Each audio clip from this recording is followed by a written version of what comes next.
My dad works in B2B marketing. He came by my school for career day and said he was a big ROAS man. Then he told everyone how much he loved calculating his return on ad spend. My friends still laugh at me to this day.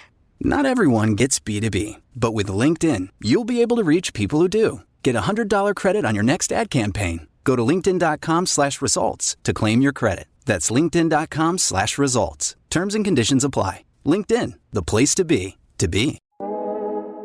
What do Mattel, Banana Republic, ButcherBox, and Glossier all have in common? They power their businesses with Shopify. Shopify is the most innovative and scaled commerce platform on the planet that also happens to have the best converting checkout on the planet. And that's no industry secret. That's Shopify. Learn more at shopify.com/enterprise. Hey there, you're listening to Ranching Reboot, the podcast where we dive deep into stories and innovations reshaping our food and farming systems. I'm your host, Brian Alexander. And if you're curious about where your food comes from and how it's produced, then you're in the right place. We're here to explore sustainable practices, meet the people behind the produce, and challenge the status quo of modern agriculture. This week on the podcast, we talk about GPS collars again. This time, we tackle Vents collars and a great use case for them. More on that later. I'm putting this episode together on a Saturday, and yesterday I was honored to have a seat at the table with the Kansas Secretary of Ag, Mike Beam, and talk about the future of grasslands in Kansas. He listened to a big group of us ranchers, and I'm hopeful that we can continue to build on that work. While I was at the Kansas State Fair, I stopped by to see my friends at Wild Ass Soap Company. My stash of Cowtown body booze was running low. Cowtown's my favorite scent, and their body booze keeps me smelling great. Wyatt and Lane Harris promised me their beard conditioner is coming soon. In the meantime, the holidays will be here before we know it, and soap and body care products from Wild Ass Soap Company make awesome gifts. And just because you're awesome, you can use the coupon code REBOOT for an extra 10% discount on checkout. Go see what they have for you and the ones you love at www.wildasssoaps.com/reboot, or just click the link in the show notes. That's wildasssoaps.com/reboot, code REBOOT. My guest today is Kyler Beard. He was on back in October 2021 with episode 33, and he's back today to give us an update on what's happened then and talk to us about his recent experiences over the past grazing season with some GPS collars from Vents. That's like fence, but with a V. Kyler and I take a deep dive into the collars, how they work in the real world, so grab your coffee. Your Monday morning meeting starts now.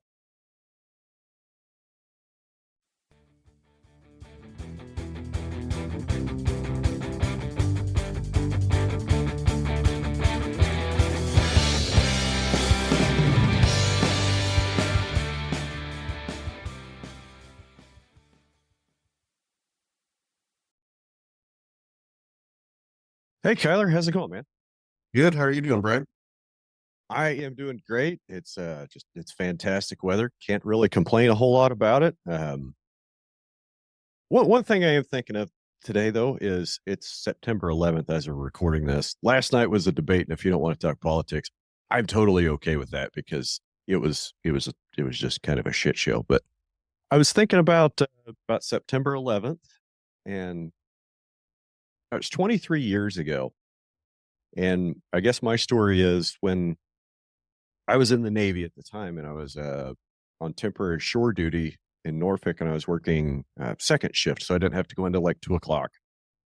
And my job at the time was I was assigned to help escort brig prisoners, like to and from court dates, to and from lawyers, things like that. It was just kind of a PUD job. I was only there for a couple of months. But I remember, and I was married at the time. My ex-wife, she was working third shift, so she was working real late. So she, was getting home at like 6:00 in the morning to go to bed.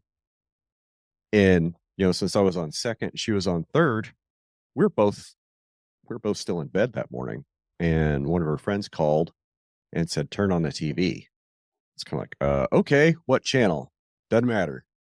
So we turned on the TV just in time to see the second plane hit, and glued to the TV the rest of the day.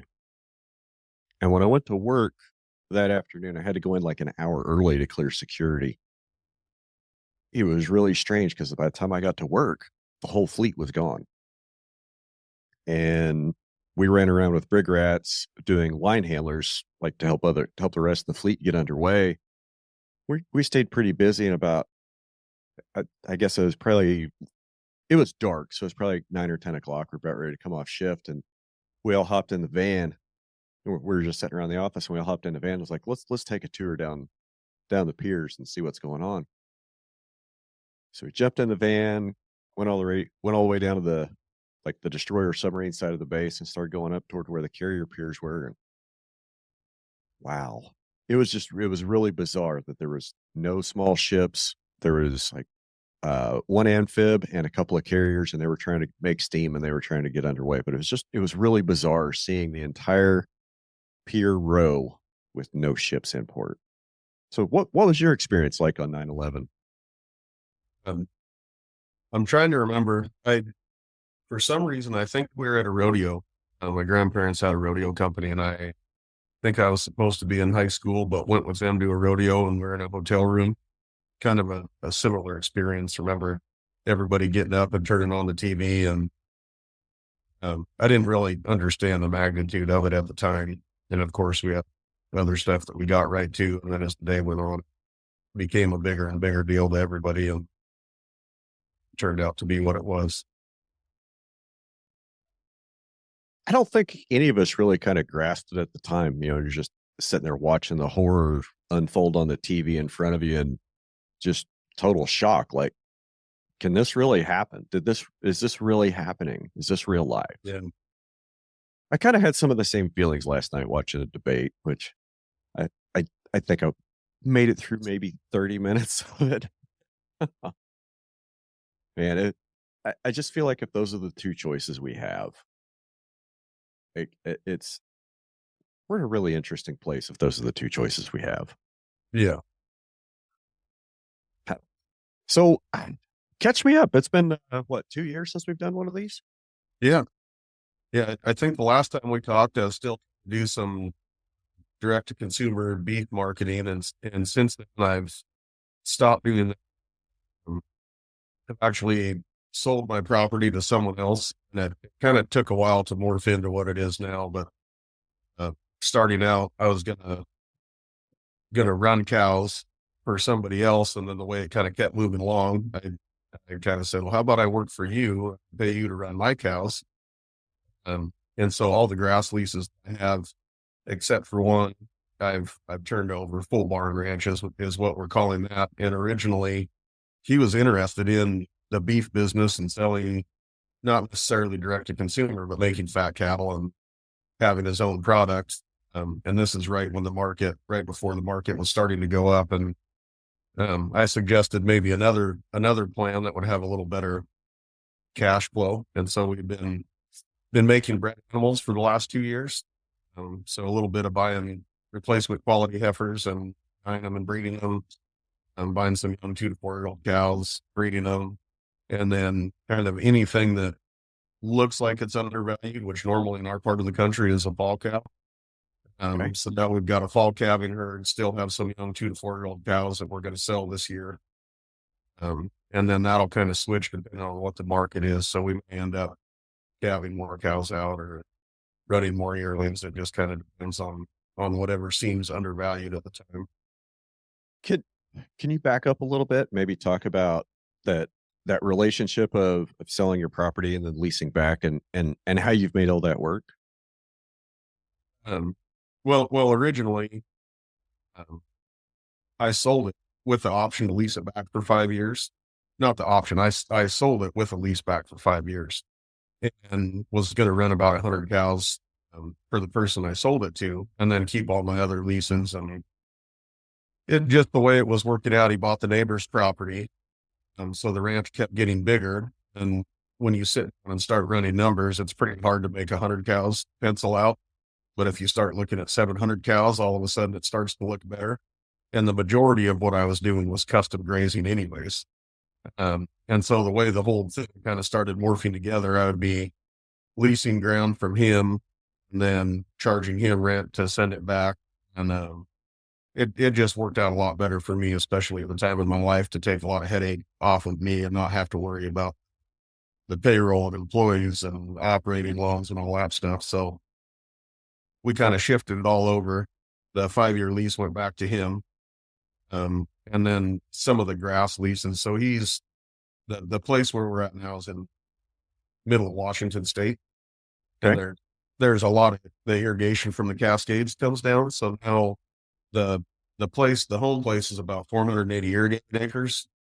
And then with the one big lease that I've got, the other leases that we have, we've got about 30,000 acres that is lease grounds. That's up closer to Seattle, for most, believe it or not. Is that going to be like deeded ground, or is that going to be like a BLM Forest Service type? The biggest chunk is DNR. And then there's about 3,000 acres that's all private deeded ground. So, is that Oregon, or I'm sorry, Washington DNR? Yeah. What's it like to work with them? It's been really good. And so that lease has been just the last 2 years. Last year was the first year I got it. And it's kind of an interesting lease because it is so close to Seattle, and there's a paved road that runs right down the middle of it. And a lot of recreation more than anything else. And so it's unbelievable how many people come in. And then there's also a big stream coming through that is deemed fish habitat, and there's a fish hatchery. So the Yakima Indian Nation has a fish hatchery that's out there. There's recreation from DNR, and then of course Fish and Game is doing restoration projects on the creek for fish habitat. So there's a whole lot of different stuff going on. Hardly any logging at all, unless they do a little bit of thinning. And then when I took it over, there's virtually no fences. So DNR has been really good. It's not the most sought after DNR forestry job. Just I think because there's so many different people that have their fingers in it. So there's also a Teanaway Community Forest is what it's called. So there's basically an advisory board for the DNR. So from the DNR's forestry perspective, they could go somewhere else in the northeastern part of the state, not have to go to any meetings and just worry about how to manage a forest and not have to deal with so many people. So it's a little bit complex, but for me, it's been really, really good with him. What's it like trying to graze around some of these other users of the DNR land, like, the indigenous tribes, people wanting to fish, people wanting to come out and, I don't know, ride side by sides or whatever? What's that like? The worst part is probably the traffic when you're trying to move cattle around, and everybody's nice. Nobody's intentionally doing anything, but it's hard to get the cattle in and settled. So, for instance, when I went to gather, you ride up and you see 30, 40 cows scattered out, and you're going up to grab a bigger bunch. And on the way back down, you see 3 people with hiking poles and there's no cows around. And you kind of ask them, well, which way did they go? And, they've got no idea they're just out there hiking and bring their lab along with them. And all of a sudden your cows are scattered out. So there's a little bit of that that's going on. As far as the Yakima tribe, they do more just fish habitat stuff. So there's a lot of critical areas where they don't want the cattle to be. And everybody, for the most part, wants cows, and they're trying to figure out how to make cows work and hit everybody's objectives. But there is, there is a little bit more meetings and talking to people and stuff. People are deeming fish habitat, and, that you're looking at and thinking, I'm pretty sure there's not a fish there.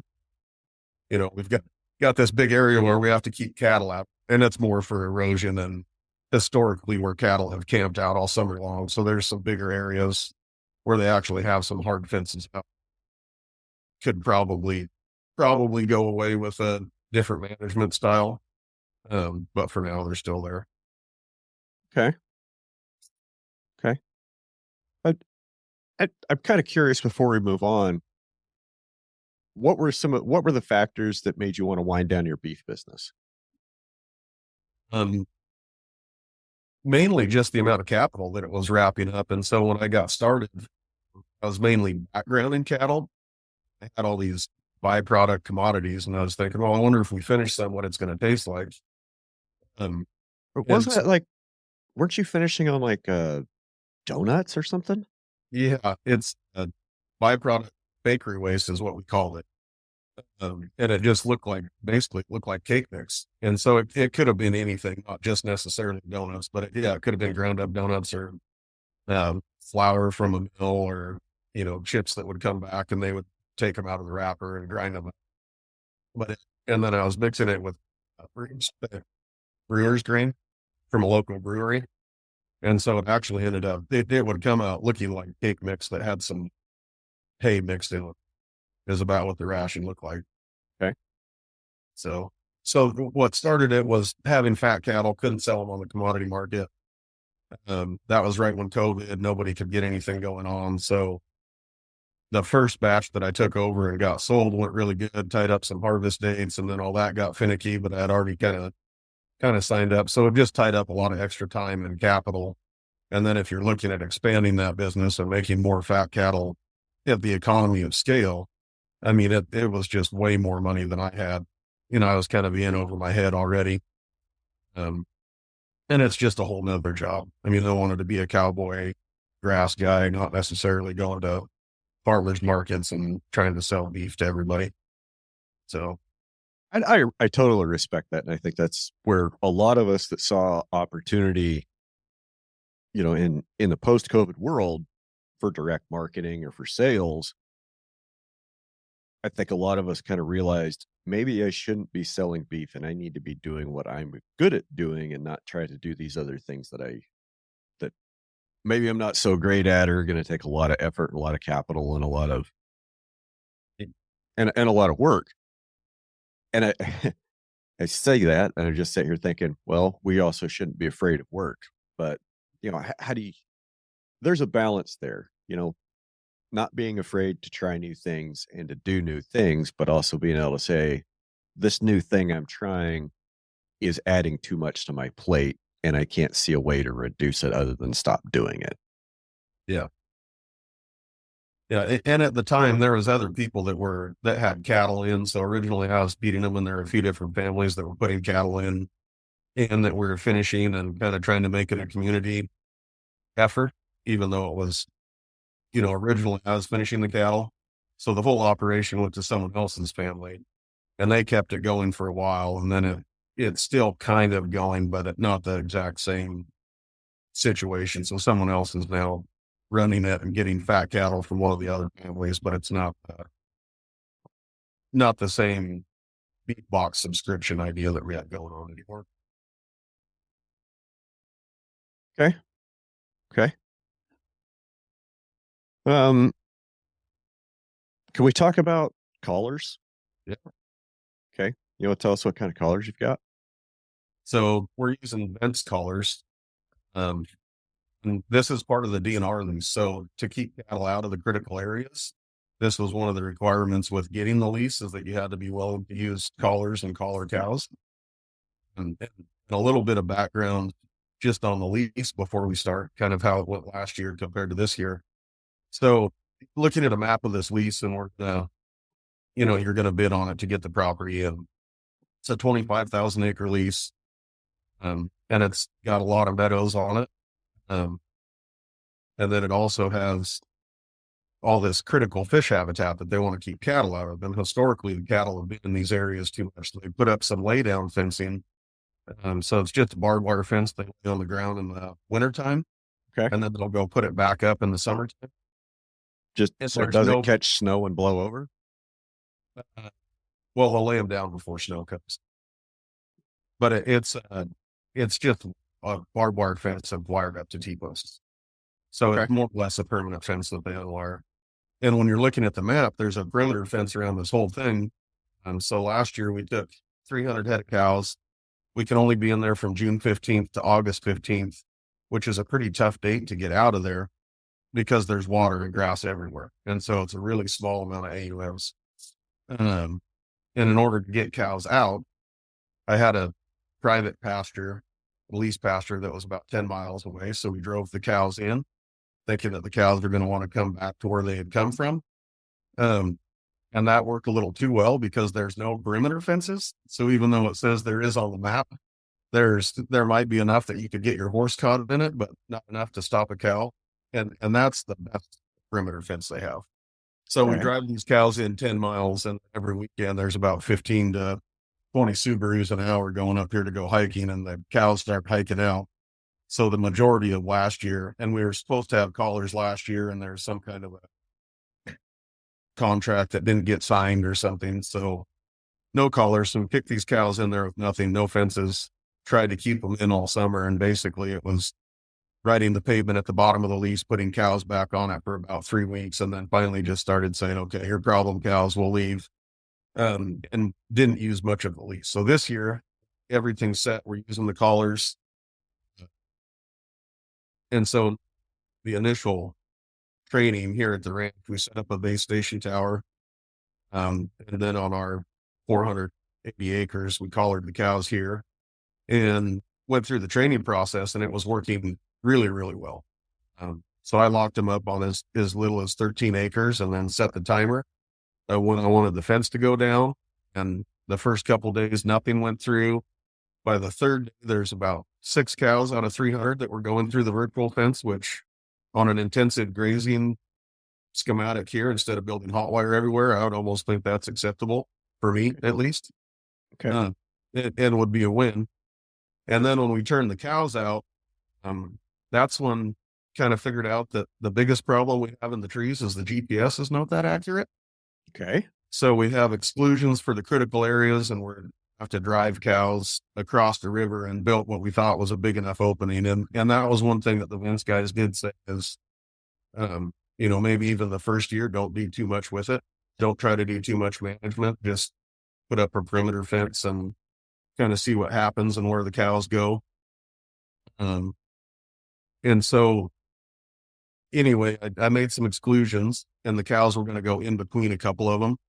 And so you drive cows 3-4 miles and you're getting close to your destination, and you drop down across the river, and all of a sudden you can hear the beeping from the collars. And not all of them, maybe 30% of them, and there's no cell service. So there's really nothing you can do except take the cows away from there. Somebody's got to leave, go back out to a computer and service. And then you just kill the fences. And so to get by that time, and I hadn't had much experience with it, we just shut every virtual fence off. Okay. And so then we moved the cows where we needed to.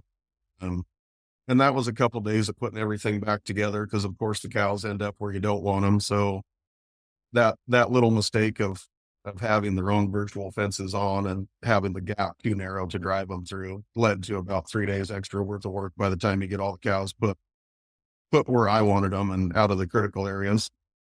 And then it worked good. I'm going to say there was 13 cows that I gathered that I know the collars weren't working at all on, that just went off the lease, and through all the virtual fences. And I should have just gathered those cows up sooner and brought them back to the ranch and figured out why the collars weren't working. But like I said, last year I did it with nothing. So in my mind, I'm thinking I'll put them back a couple times and see what happens. But the experiences was way better than last year. I mean, 13 compared to 60 that came off the lease last year was pretty nice. So I spent a lot more of my time on the lease moving cows around. And the nicest part for me is just how accurate you can be when you ride, because you can see that where the cows are because of the collar within reason. So I think they ping every 30 to 40 minutes. And then, as soon as you get out of service and get up to where the cows are, you might be an hour and a half from the last time you saw them, but they're generally pretty close to where you thought they were going to be. How's the battery life holding up? Terrible. Okay. Talk to me. And so I don't know. I fully had the collars on. I want to say we collared cattle June 7th, sometime around there. Turned cows out June 20th, and so 90 days. They've been on 90 days. Yeah, and most of them have taken off now. Okay. And so you can check and see how much of the battery life is getting low. And I'm not certain how many of the collars were really working when we gathered them or not. But there was, you can click on the little icon and it tells you the battery life. And I'm going to say, gosh, I don't know, 20% of them probably had low to dead batteries by the time we were leaving there. The only caveat to that is these batteries were sitting in storage for a year because we were supposed to use them last year. Right. And so I don't know how much effect that would have on using them the following year or not, which is something I talked to the rancher success guy about in the beginning. I mean, it seems like you would have maybe some battery failures or some problems if they were just sitting in the shop for a year, and you try to charge them up, and they all said, yeah, we charged, and you put them on and deploy them, and then 20% the batteries don't work. I could see that. Um, so I'm trying to remember. It was a month or two ago. I talked to Ben Notterman up in Vermont, and he's got no fence collars, and we talked about some of the things. Um, like, what would you change about the vents collars, other than, of course, the battery life? What would be the other thing you change? The GPS tracking. That if the GPS were more accurate, and I don't know how soon that'll happen. But that would be the biggest thing. And it's not every collar that's horribly inaccurate, but it doesn't need to be. I mean, if you've got 20 cows and there's 2 collars going off, that's enough to mess up the whole process. And if you're 6 miles from the corral and you're driving them back to the corral, do you leave 2 cows that have the collars going off, or do you drive them back? And then some kind of an offline program for vents would be really nice. So if you don't need to be able to actually change anything, but if you could track the cows and then maybe have your own location on them, that would be huge. But one of the other problems I did have with the vents program is some of the virtual fences turned back on without me knowing it. And so the way that I was checking my fences, you would go to add a new fence and it would show you everything that has an assignment. And I'd be looking at that, and the fences weren't turning on that. Wasn't saying that they were on, but when I clicked on the herd icon and went to add herd, then it would show me that these other fences were on. So of course I find out they're on after I go gather up a bunch of cows and I'm driving them back to a new area, and the collars go off. And again, then you just have to stop. I mean, there's nothing you can do. You have to figure out why there's virtual fence there and basically just quit. So you've been riding for 4 hours and have everything gathered up 40 minutes from where you want to be. And you just have to settle them the best you can and go out to your computer and hope they're close when you come back. If you had better cell service in your area, would that not be a problem? You could do it from your phone and out of the saddle. I have a hard time doing stuff off my phone, but yeah, if you had good cell service, you could definitely do. If you had internet where you're at, you could definitely do it from your horse, probably with a tablet or a computer. Okay. What kind of changes would you make? Let's just say you could do whatever you wanted on that lease to make it easier for you to run collared cattle there. What are some of the things you might do? I don't think there's a whole lot that I would change, but a lot of the collars are going to be great. It's going to change grazing altogether, especially in areas like this where there is critical areas they don't want cows, and it's not 100%. But I think everybody's going to start to change their thoughts from no cows to short duration of cows. And that's probably the biggest thing that I would change, that doesn't have a lot to do with the collars, but using collars as a tool. Some of these areas where they don't want a cow print at all, I think we could get away with the fences, which would help everybody for recreation and wildlife and cost of the DNR. And just do a short duration in those areas while we're moving cows somewhere else. And then set up an exclusion so the cows don't come back to it. But I don't think there's much I would change from the management point of the actual lease itself. But collars are definitely gonna change the grazing game. The only thing I will say is, originally I was kind of against collars, thinking that it would take somebody that can manage cattle and, kind of nullify what you're doing. But a bad manager is going to be a bad manager with a collar. You're still going to have the cattle within there. I mean, it's not just a plug and play, and put the virtual fences makes a big difference. If there's too much pressure on them and they go through one of the virtual fences, the cows generally aren't very happy. So this has a 15-meter beat zone and then a 5-meter shock zone. And for whatever reason, it's hard to tell why they would go through one. If it was, they're kind of at a pivot point, the hiker was coming by or there was a predator chasing them. But some of the cows that I caught on the other side of a virtual fence, they were leaving the country and they were not too happy when I got a hold of them. There's one cow that went about 20 miles down the highway. I caught her almost to Ellensburg. None of these cows had ever been here on the lease before. So it's not like she was going back to someplace she was coming from. And that would be one thing that I would question is if people start talking about herding cattle with the collars, I would imagine the stress level of the cow is going to get pretty high because even just the beeping when a cow gets close to that zone, you can see the worry come up in them. I mean, they're looking for which way they should go to get that to quit. So, Okay. That's a great point. That's a great point. So a couple questions, a couple things I thought of. Are the fences one way? So one thing I remember from talking to Ben Notterman was the fences are two way. So if a cow does find herself on the wrong side and she decides she wants to come back with the herd, the system, like the no fence system will alert whichever side of the barrier she's trying to cross from. Does Vince do that? yeah, they say that's Something else Ben said, or maybe it wasn't Ben, but something else I've heard about collars, and this might have been, won't say the name, this might have been from somebody else that I believe has Vince collars as well.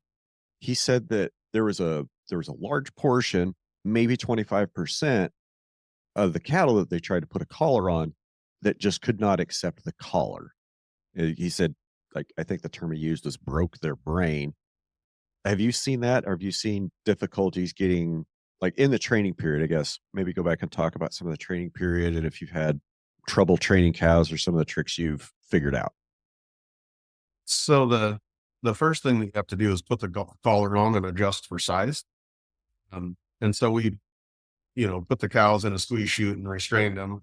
And the problem we had, so measurement that they're using is you put it on, take the chain and pull the chain until it almost comes off of one ear. And that's a good adjustment. And you can kind of start to see, what the gap's going to look like. And then of course you kick cows out when they have something on there, they look like they're going to the PBR finals and balking around and balling. Trying to get it off. Yeah. And that really is the only time where it bothered cow. They all accepted it. But in our chute, we have a brisket bar. So if the cows would lean down, they would take that gray box on the bottom and push it up into their neck. So when you're doing the adjustment on the ear, it looks like you have enough slack and then you let it out. And so we had 2 days of collaring cows and we're doing 300. And I mean, some of it's the learning curve for us, but it felt like it was taking forever to get all those collars on. And this was after we probably 8 hours with 3 guys putting batteries in all the collars. So you went through a couple Milwaukee batteries, putting the batteries in. Because you got to unscrew the thing and put the battery in and then screw it back. Okay. Unscrew them, clip them together. Which there's actually kind of a funny story. So we've got a really good guy, Elvis, that's working for us that doesn't speak really good English. And he was putting a bunch of batteries together the second day and there's 2 wires, but only one of them plugs in. And so he's putting a bunch of collars together in the morning. And by the time I got in there, I watched him put one together and I said, "Hey, Elvis, you're not plugging in that second wire?" And he's been doing this for like 8 hours. And he gets this look on his face like, "Oh no." Anyways, but yeah, so everybody was sick of doing that. And then we had to run all the cows back 3 to readjust the collars because we put them on too tight. I'm going to say probably 30% of the collars were too tight, but at that point, you pretty much just have to run them all through and check the adjustment. So collaring cows for us felt like it was a week-long process to get everything where we wanted it. And when we turned them out, you put the shock zone on the outside of your hard fence. And so if a cow basically goes and leans their head over the fence, they can get shot. Okay. And these cows were all hot wire broke before we started. And so then the next day you put the beep zone on and then you move that inside the fence, just the hard fence.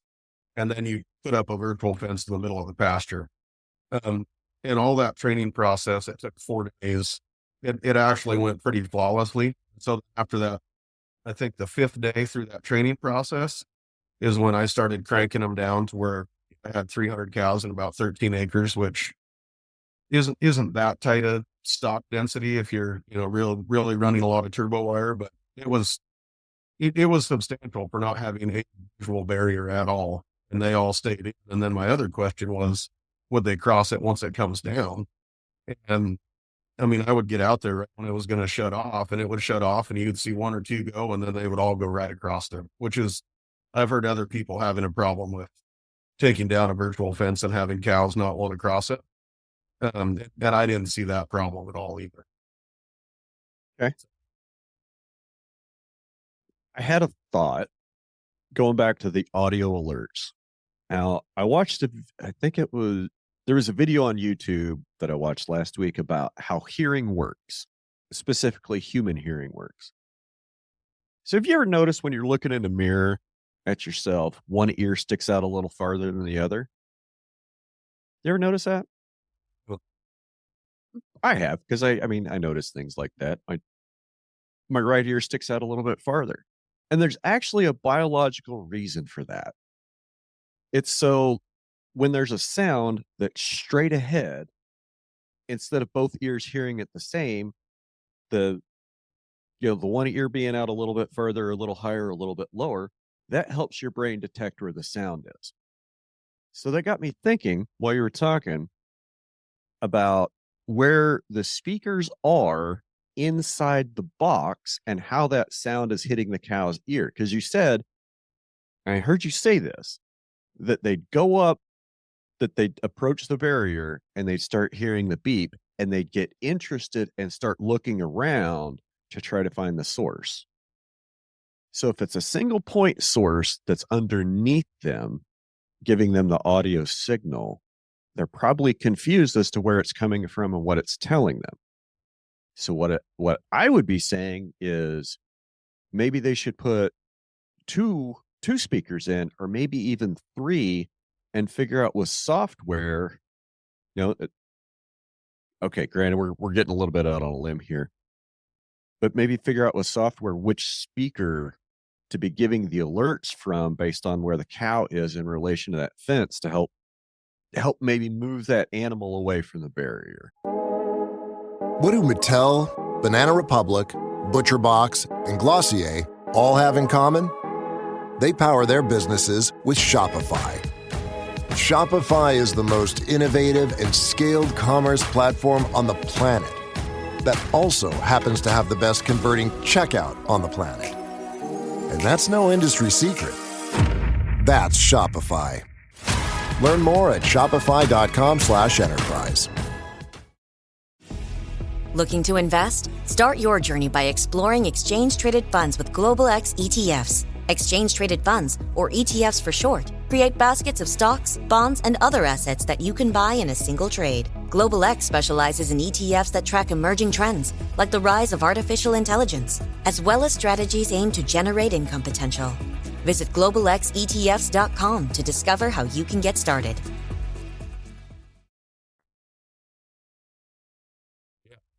probably is a great observation. I mean, they truly do just look confused when they hear it, and they're trying to figure out where to go. Well, think about what's on the front end of a cow for sensory apparatus. They've got eyes out on the side of their head for 360 vision. They've got a huge nose that takes in a lot of air every minute. So they get a lot of information from smell. And they've got big ears that are mobile. So they're taking in a lot of information with their ears too. And when I'm working with cattle, I don't ever look at the eyes. I don't ever pay attention to the eyes, where the cow's looking. Because if you can see an eyeball, the cow can see you. Unless you're standing at her tailhead, she can see you and she knows you're there. Watch the ears. The ears will tell you what she's paying attention to and what's giving her stress. Yeah. So that's where I go with the ear thing. I mean, I don't know how any of them are built inside, but if it just has one speaker, and I get cost of manufacturing, if it just has one speaker, that's probably why the cow's confused at the noise, because it doesn't know what the noise is trying to tell it to do. It just knows that there's a noise, and it's up to the cow to try to figure out which way to go. And maybe if there's some kind of directional cue with that sound, that might help the cow. I think you're on something. So, hey, Frank, there's a good tip for you.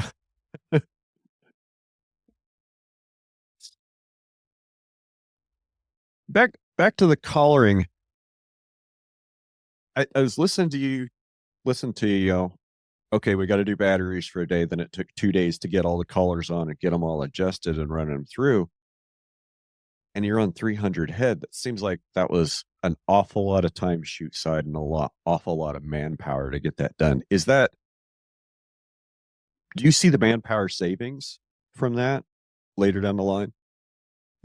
Especially with this lease. If you had a place that was completely, if you had a good perimeter fence on it and you didn't have a hard time finding cattle, I think you'd really have to question whether it's better to do this than run some poly wire. On this particular lease that we went into, I mean, there's huge manpower savings. One, in just finding cattle. But it is a big deal to keep cattle out of the critical areas on this lease, to the point where, I mean, if we don't, probably not going to be running cows up there. So it's going to be a lot of ground that need kicked out of. So it's kind of, I mean, it's pretty important. And I would say it was a huge manpower savings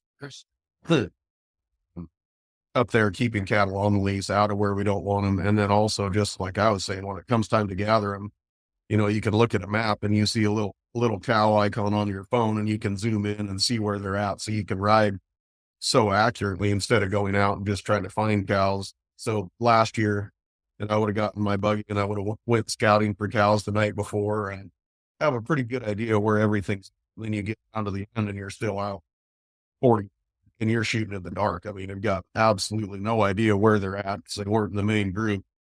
You know, this year, I think we were down to like 14 head out when we needed to be off the lease. And I mean, even right now, I know where they are, but that doesn't mean they're that easy to go get. And we're actually down to 3 cows left on the lease now. But, you know, now it's kind of and they're not super wild. It's just a lot of downfall, a lot of brush. They can move faster than you can move. And, the last ones always seem like they're experts at hide and go seek, they'll speed up and go in the brush. And then you're, you know, without service, then you're back to tracking cows and looking at fresh hoof prints. And, so that is probably the biggest savings, is just riding accurately and being able to go out and get right onto the cows. Know that you got them. When you get those wily old cows that know how to dodge a rider or two, know how to hide from a dog. Yeah. Sometimes they're just going to be there for a while. When my dad took over this ranch back in the mid 80s, he tells a story about going and gathering. I think it was probably 2 or 3 years after he took it over, gathering a pasture in the northwest part of the ranch. And they came up with 2 cows and their progeny from the last 3 years. It was like 2 little family groups of cows with, you know, a couple calves each, just wilder than shit. Yeah, it can't have that. Yeah.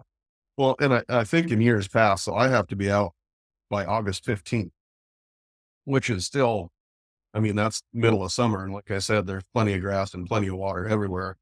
And I think traditionally, you know, they used to be able to turn out June 1, gather October 1, but most of the time they're waiting for the great white cowboy to come push all the cows out for them. And then they just gather them up when they come down. So realistically, I don't think it was ever gathered by the 1st of October before. Okay. For the snow to fly and grab them. I'm guessing you think that this DNR land should probably be grazed a little bit longer just to utilize some of the forage.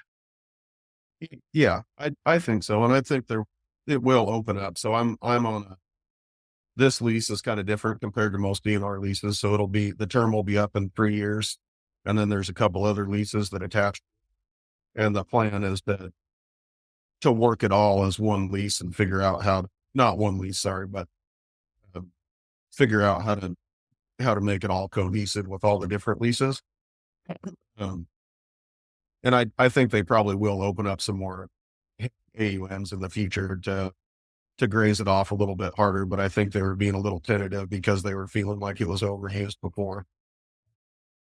Well, and that's fair. There's a lot of ground that has been overused, but going back to an earlier point you made about that it sounds like they're starting to look at some of these, higher intensity, short duration, long rest period grazing systems, and maybe moving towards that. Yeah. Yeah. And so on this lease, really the requirements are only about residual height. Then it actually doesn't say a whole lot about what areas are critical and you can't keep them in or out, but it talks about the riparian areas, and the residual height is different in those areas than it is in the grassland or the trees or the browsing. And so they're looking at those requirements but they're not necessarily telling me how I have to manage it. But I am talking to Fish and Game is actually who's monitoring, or Fish and Wildlife is the one that's doing all the grazing monitoring. And then talking to the DNR foresters about what I'm doing or what area the cows are in. But they've more or less left it up to me, but I've been pretty open telling them what my management style has been or what it's looking like. So last year they have all these fences up on their critical areas so the cows can't get in there. It's kind of funny. They're like 75% fenced, so the cows can actually don't get inside it, which they'll get in and get trapped. Exactly. Yeah. So we've done a really good job grazing it off, and then I go get them out of there, and they generally don't go back. Well, so I drove the cows 10 miles in and we settled them at the bottom last year, kept them there for a day, drove them up to the area where all these fences are that they would deem critical areas. And there's a lot of grazing around it. And I settled all the cows there, and they stayed there, and everybody that is from the TNOA area was just having a fit because they've never seen many cows in that area before. And definitely not that early in the year. And you just don't do that. And so I had to tell them, well, I have to gather them in 40 days. So my plan is to settle them here and then pick a drainage, and we'll go up the drainage. And then when they come back, we'll go up a different one. And it did work. It worked really well. I got all the cows out of there. It almost worked, like I was saying, too well, because they started hiking back 10 miles to the old pasture down the road with nothing to stop them. And about 20% of them is what did that, which isn't bad realistically, but at the time it feels like a wreck when there's, cows walking down the blacktop. I mean, 2 cows on the blacktop is a bad day. Yeah. Much less 60 of them just trucking down the road. Yeah. And it wasn't all at the same time. Yeah. Like you're saying, it could be 2, could be 10. It still feels like the same. And everyone up there in that area, I think, is used to having cows kind of running all over for the summer, which is still a little bit like the Wild West. But the callers definitely made it better this year. But talking about the management and getting that amount of cows in one area, I mean, it was blowing everybody's mind that has ever lived in the Tianway area or gone up through there. And they were there for 2 days, and then all of a sudden the cows were gone, and you didn't really see them, and could go stuff them away. And there's so much brush and trees, and the cows get good at hiding. There's actually a range rider for for fishing. There was just a sweet old lady that would ride her horse a little bit and do a little bit of driving around in her Subaru car on the roads behind lock gates and put out some game cameras. And she would touch base with me and tell me where the cows were at and if she saw something or saw some wolf activity. And there was one time, I just got done moving at least 200 head into this area and had them kind of settled and pushed them up into the trees a little farther. And it's 40 minutes later, and she calls me and, yeah, I just came out of Indian Creek. I didn't really see much up there, just a little bit of sign. And I literally have a video on my phone, a few hundred cows crossing the road right where she drove, and she didn't even know they were there. So it's kind of neat to be able to do that. And now with the callers, I didn't worry as much about settling them right there in the middle where everybody sees them. I just kind of use it to gather them up and cross through and go to a different area. So sorry to interrupt. No, go ahead. So I was just going to say, it's not that someone else is telling me I have to manage like that, but everybody is definitely starting to notice they are bunched up and more intensive than what it's been in years past. Okay. How many cows do you think you could run on that DNR lease for that short season? Or how many, maybe a different way to ask it would be, how many head would you need to graze it effectively during that short season? The way that you and I would want to graze our private property, I'm going to say at least double what I have, if not more, in a good rain year. And this year was super dry. I think we got 6 inches of rain before the 15th of August, Ooh, which is, I mean, almost nothing. And I'm not sure what they get for up there for rain would be more than what we get here. We're used to getting 16 inches down here. So everything was dry, and it was a pretty short grass year. We still didn't touch it with 300 head. Easily around twice as many up there. okay. But So now this next question, you've got plenty of experience running polywire, doing daily moves. You've been living with these collars. If you had your own operation, how would you set it up? Would it be just a perimeter barbed wire fence and run everything with collars? Would it be a combination of polywire and collars? What would it look like? it would have to be a combination. I mean, so for instance, when we turn these cows out, I didn't want them to push on the collars too much. And so I'm thinking we hauled them in this year, mainly because of where we were coming from. And so there's a field at the bottom that's about 60 acres, and we actually ran polywire around that. So there's a visual barrier for the cows besides just the collars. And another thing to mention about the GPS on those collars is when they're in the same area for a while, the more times they ping, the more accurate they get. Okay. So we had an area, used polywire to get them settled, get the cows stopped, hold up, got everything working right. And then even just the bottom of the lease where the corrals are at, I ran a polywire across that, just to help with again, another visual boundary, or if the cows end up coming back and their collar isn't working, they don't keep trucking off the lease.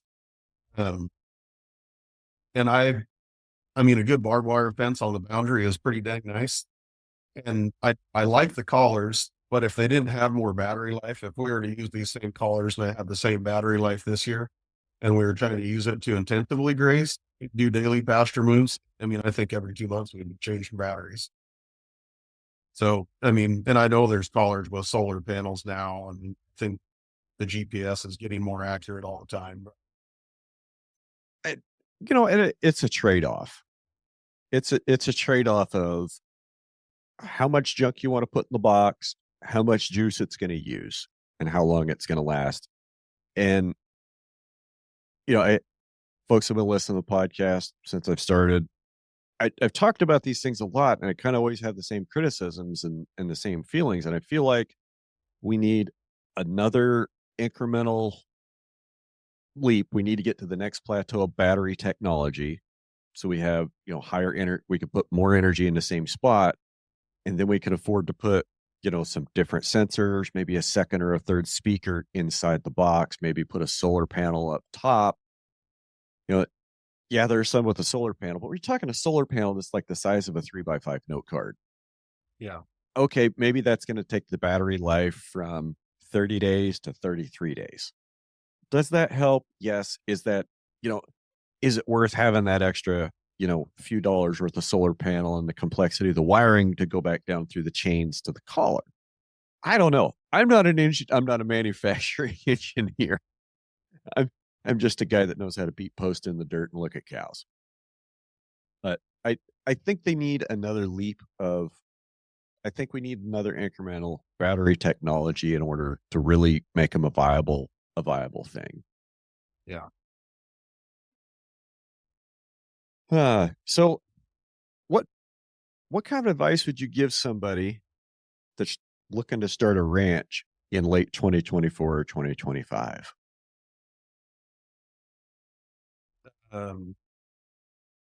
Probably put more precedent on using cows as a tool to manage the environment than anything else. And even going back to this DNR lease right now that I'm talking about, it's not really cost effective even for the government or for the DNR with what I'm paying them, and they're doing all this extra stuff with keeping cows out of the fish habitat, critical area. It's costing them money to have cows on there. So you have to prove your worth for fire prevention, or, regenerating the soil and the plants and creating wildlife habitat. I think all that is going to become more important than the rest of, everything else that's going on. So getting the grass, that's probably going to be the most important thing that I can think of, rather than spending more money on leases. Trying to outbid and compete with everybody else. Do a better job and present yourself in a different way.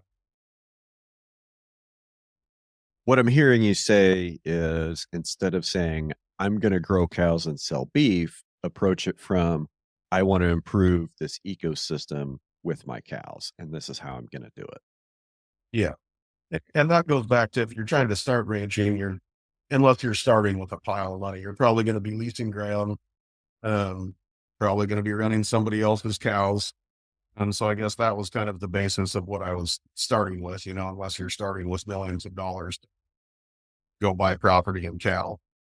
So that's one thing that's going to separate you from everybody else that's already doing is using cows to manage ecosystem. I hope that's a growth industry in the near future. I mean, because there's a lot of poorly managed lands, especially owned by the federal government and a lot of state governments, that need to have cattle back on the land. And maybe not just cattle.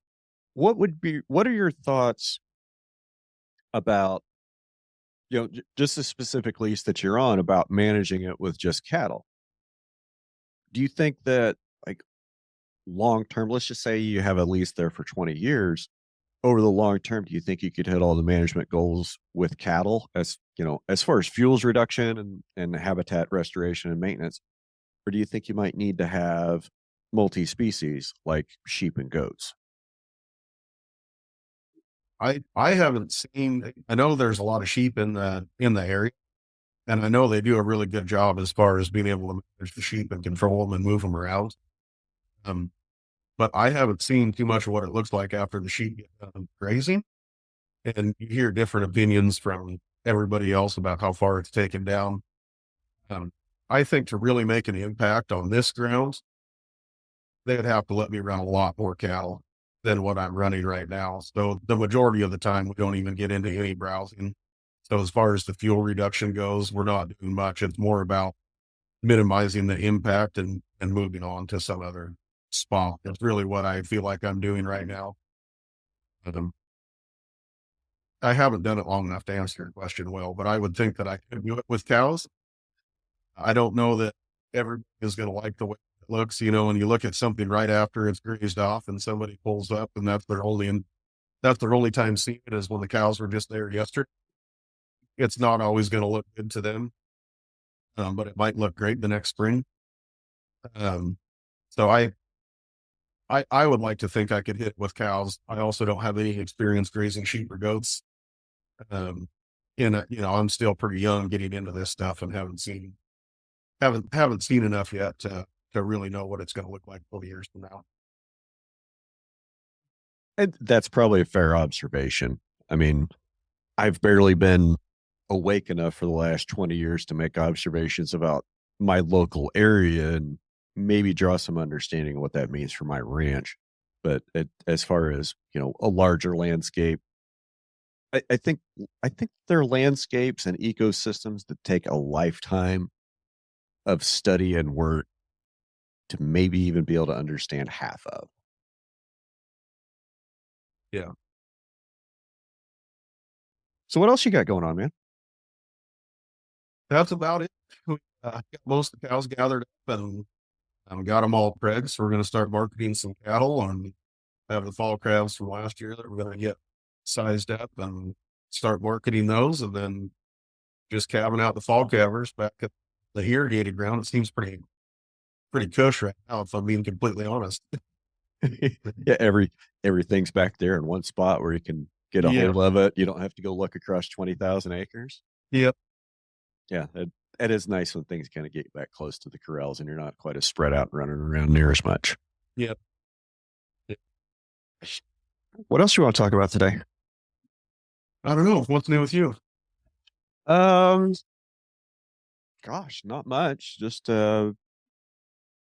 I really don't have a whole lot new to talk about. Just I've got a bunch of projects on the back burner that I've been advancing and working on. Hopefully some of those will come up. Um, oh, well, here's something exciting. I've been so I have a little rock quarry on the ranch. It's up on the north end, and it doesn't take up that many acres. Only I think I've got like 160 acres fenced off for the quarry. Well, they've been there I don't know, a little over 10 years now, and I'm finally getting they reclaimed some ground, they recontoured some ground. We've seeded it. It's had plenty of rain on it, and over the next week 10 days, going to go up there, move some fence, put some bales on there, and try to tighten that paddock down a little bit. It's shrink it as much as I can with the water limitation I've got, and I got to rehab a little bit of quarry ground this year, or at least start that process and start seeing what it's like. I'm not going to say that there's a lot of it's maybe 2 acres that we get a rehab. I got 147 in that herd that's headed up there, I think. So I'm going to try to camp them on that for 2 or 3 days, mow all the weeds down, trample some of the prairie hay that we cut several years ago from that area. We're going to haul that up to the top of that old overburden hill, spread some of that prairie hay out, and let the cows kind of trump that down. Hopefully we're not too late, and looks like we might get a little bit of moisture here in the next 2 weeks to help that out. So that's I guess that's what I'm looking forward to. Is I got to go experiment with reclaiming some quarry ground. What's your expectation on how fast it's going to recover? I think I can probably get the tall grasses to come back in 3 years. I think it'll take 3 years to get the tall grasses back. I was driving around up there yesterday, and of all things growing, there was some Scribner's panicum. There were a few other things that I was really surprised to see up there. Most of it's just weeds, though, but cows will come eat those just as good as they would anything else. I know. I do have a question for you. So there's a grass out here called Bitnot. Have you ever heard of it? No, sir. It's an annual. It looks a lot like cheatgrass. So it's filling in the bare soil in between the perennial grasses. It'd go out like cheatgrass would. And so it's a cold season annual. And everybody is getting real stirred up about it. And our annual rainfall has been going down the last couple of years. So it's, kind of enticing for something with a pointed seed to come fill in and cover. And the perennials haven't been taking off. And one of my pastures, they're going to spray something that's going to keep everything from germinating for 3 years. And my initial thought is about what your eyebrow looks like right now. And, I mean, I love the feeling that it's there for a reason. It's growing to protect the soil because there's nothing else that's growing right now or coming up. And there has been years where we've gotten more rainfall and it hasn't been as cool as long in the spring, and the vent knot has stepped back and the perennials come up. And it just seems to me like it's not something I would do. I want stuff to germinate and just manage the soil. And instead, I don't know. What are your thoughts on that? Well, 2 thoughts. Just the fact that somebody has a ground sterilant that works for 3 years is horrifying. And I wouldn't want that anywhere near any of my property at all. Second thought is my dad gave me some good advice. I can't remember when the first time was he said it, but it's been a long time ago. He said, do not, under any circumstances, should you ever even consider subscribing to the Grass of the Month Club.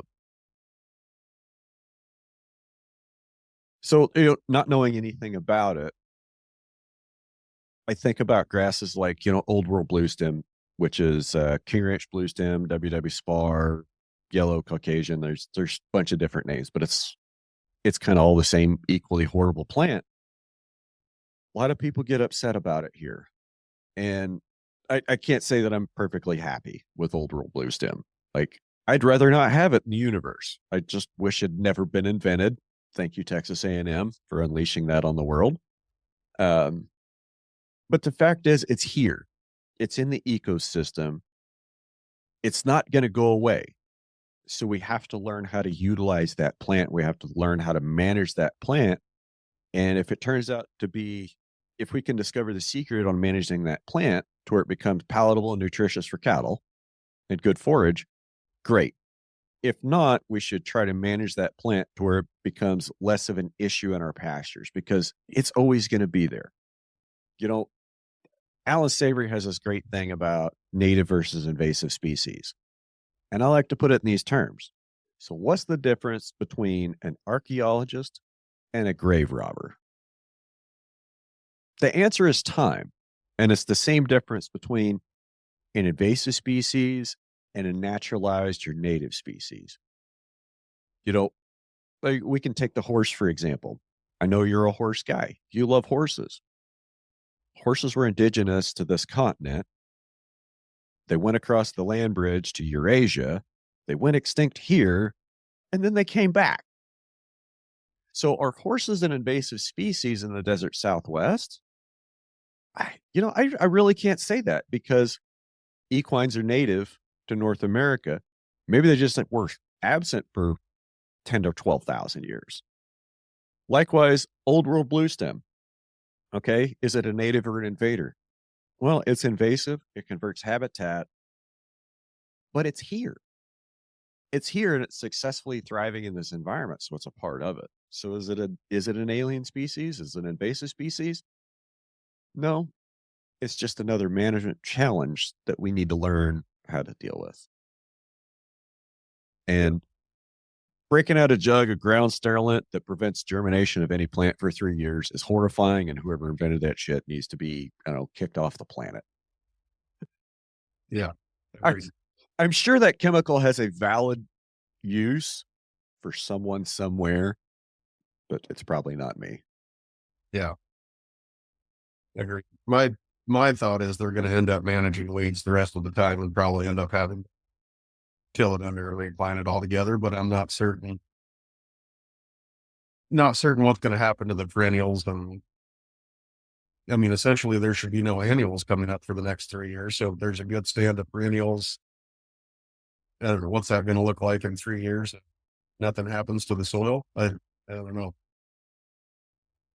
And if a chemical is that powerful to prevent plants from germinating for 3 years, what else does it do? What microorganisms does it affect that we don't even understand? Yeah. I think that, okay, we're all the same. We're all made of the same stuff, just arranged in slightly different ways each time. I mean, whether we're talking about you, me, the plants, the cows, we're all made of the same stuff. And a lot of the basic biological processes that power plants, that power cows, power us too. And toxicity is a function of dose.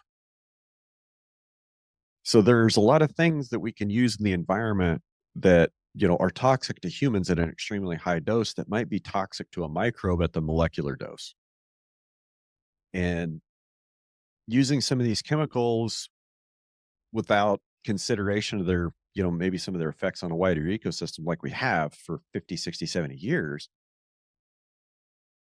it has to have had an effect on well, we know it's had an effect on soil microbes, on soil fungi, and by extension, it has an effect on our gut microbiome as well.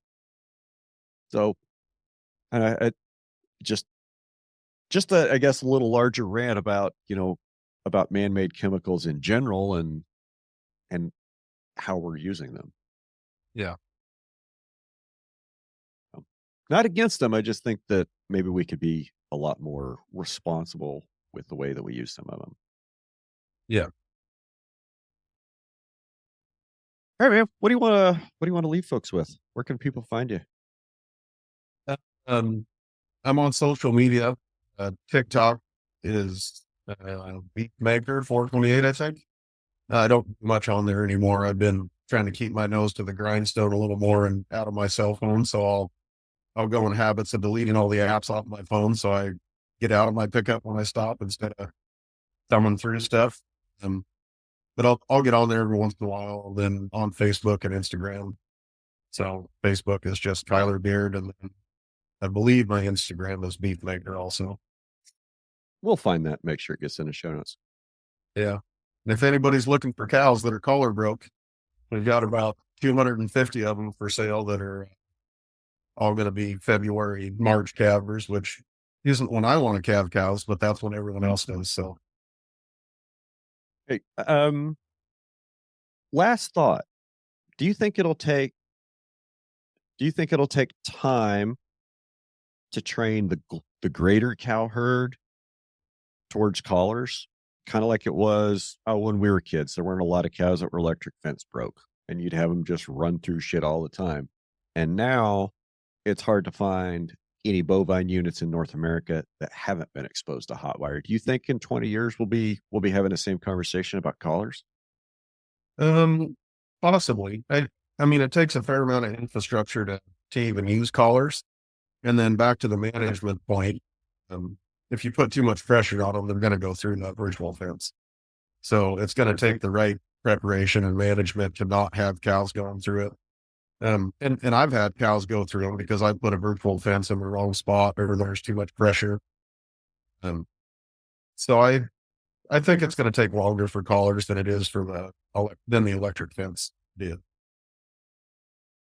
What do you see the use case for collars is, or I guess, where do you see collars being a good thing and where do you see them being maybe not necessary or not beneficial? I definitely think on forest permits where there isn't fencing and it's not feasible to go put up 20 miles of fence for a summer grazing permit, and you have a hard time finding the cows.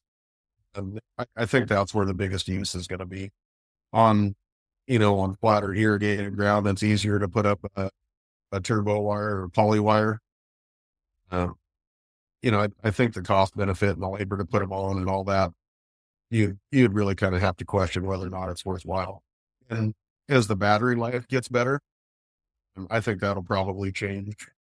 The one thing I will say about the collars is it will stress the cows out if for some reason they go through them or you're putting too much pressure on them.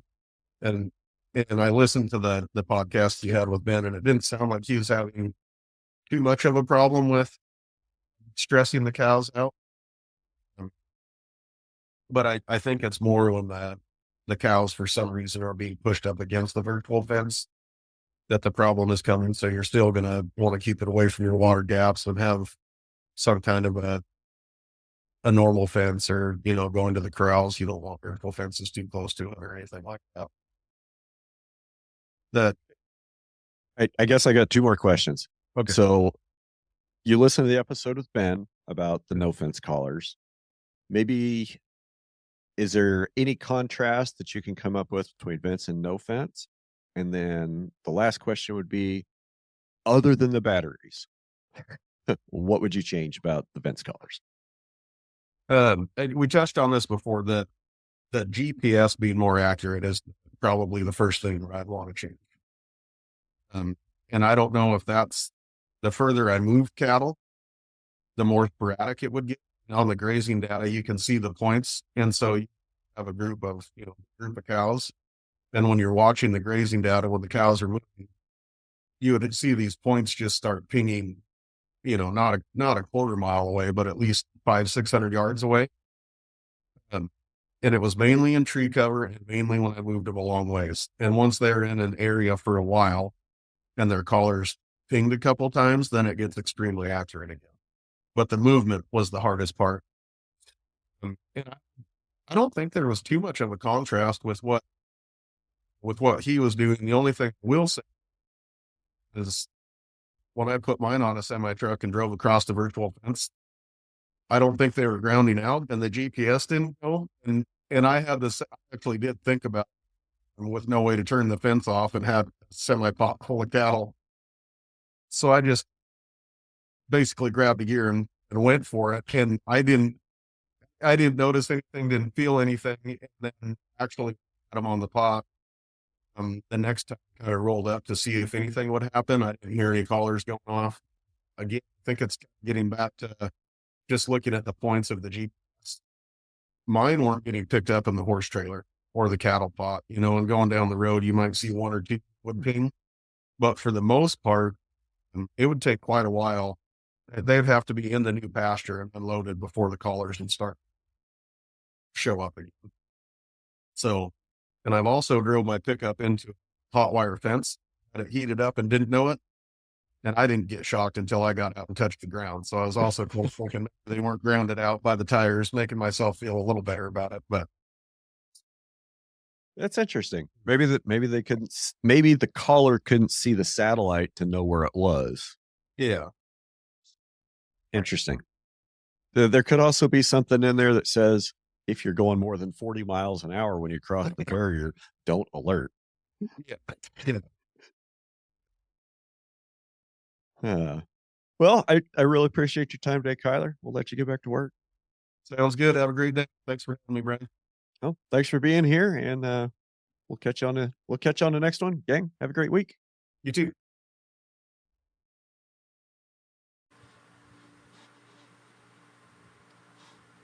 Hey there. Thanks for making it all the way to the end. I appreciate you. I hate to ask, but since you're already here, to just take a moment to make sure you're following me on social media. You can find me on all social media platforms as Red Hills Rancher. Show some love to the show supporters listed in the show notes. Leave a review or share this podcast with your friends and networks if it resonated with you. I'll be back next week with another episode to reboot your thinking about farming, ranching, food systems, and the people that operate them. Have a great week, gang.